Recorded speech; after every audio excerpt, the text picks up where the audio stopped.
Good morning. Welcome to Morning Meeting.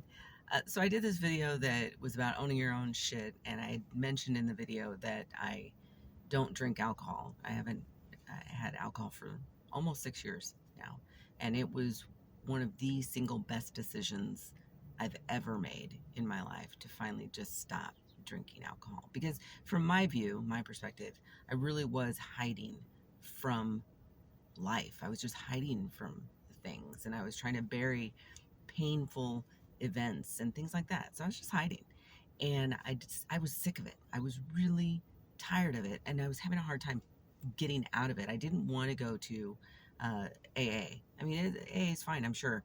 I didn't want to do that. I didn't see myself doing that. I didn't want to go to a therapist. I didn't see myself doing that. I'm extremely introverted. I really like to figure shit out on my own. I just do. And I am a habit aficionado. I'm someone who I'm really good at analyzing and breaking down a habit and then building up a good habit and blah, blah, blah. So I was getting very frustrated with myself because I was struggling with this habit, because drinking alcohol or doing anything in excess is essentially a habit, right? And so I had to really work on breaking that down. And it took years for me to do that. It was not an overnight thing at all. And there were a lot of starts and stops, as I mentioned in the other video. But one of the things that helped was I didn't think of it as quitting alcohol forever.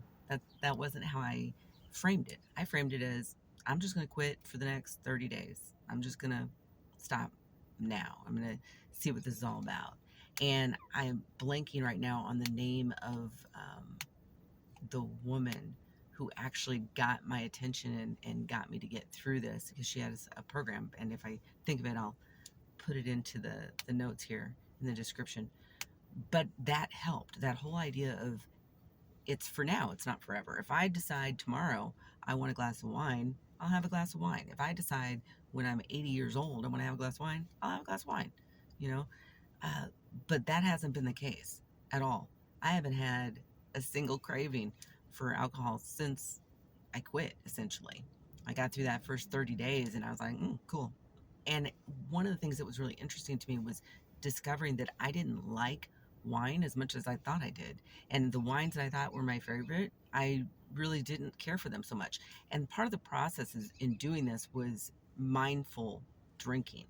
So going into it, I would be very mindful of what I was doing. So I would have the glass of wine, and I intentionally had to drink that glass of wine over the course of an hour. So instead of just down in that glass of wine, it had to be over the course of an hour, which was very unusual for me and probably unusual for a lot of people who drink. But I did that. And that was how I figured out that, wow, I don't like that wine as much as I thought I did. And then I started to really research and find out how bad alcohol is for the body. And there are not very many studies that actually support that alcohol consumption is good for you. But you can do your own research on that. That's not what this is about. And I'm not even going to link to anything. There's far more information, though, that says how detrimental it is. And since breast cancer runs in my family, I really wanted to control the shit I can control. And one of those things was not drinking alcohol anymore, which could contribute to the possibility that that would happen to me as well. And so I really was very aware of that and scared of it, to be perfectly frank, scared of it. And so I was trying to, how do I get this under control, you know? But like I said, what really helped was just saying, this is just for now. It's not forever. If I change my mind, I change my mind. You know, no harm, no foul. But I haven't changed my mind. And like I said, I haven't had a single craving. Oh, I started to say one of the things that was interesting. One of the things that was interesting was discovering how much sugar I was consuming. Because when I quit, I was craving sugar like you wouldn't believe. It was insane to me how much sugar I was craving. And before that, I wasn't someone who ate a lot of sugar. I didn't indulge in a lot of treats or anything like that. But man, there's a bunch of sugar in wine. Who knew? So that was a surprise thing for me to learn. But like I said, after the first month or so, I didn't have any cravings for alcohol, and I still don't. I don't really think much about it.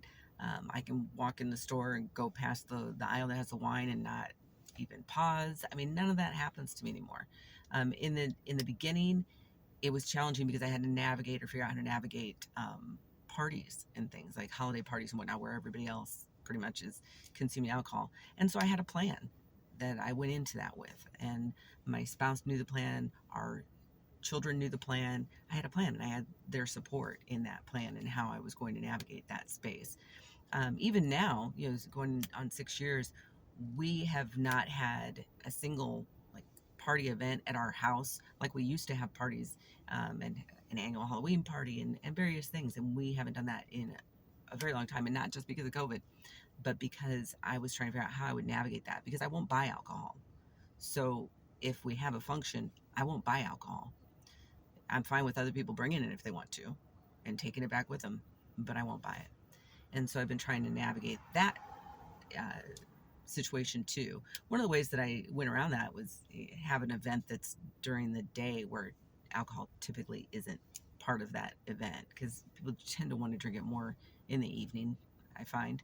Um, but at any rate, that's what some of what I did, and that's been some of my experience. And I gotta say, I'm feeling great, and I'm excited that I'm at that 6 year mark.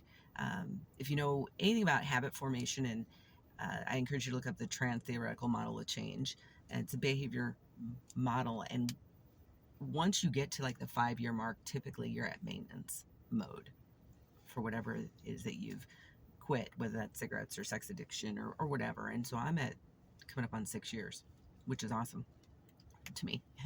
Is awesome to me. But at any rate, I just wanted to follow up on that last video, and I'm open to questions. If you have questions about what I did, how I did it, blah blah blah, feel free to shoot me a message and ask the question. Have a great day.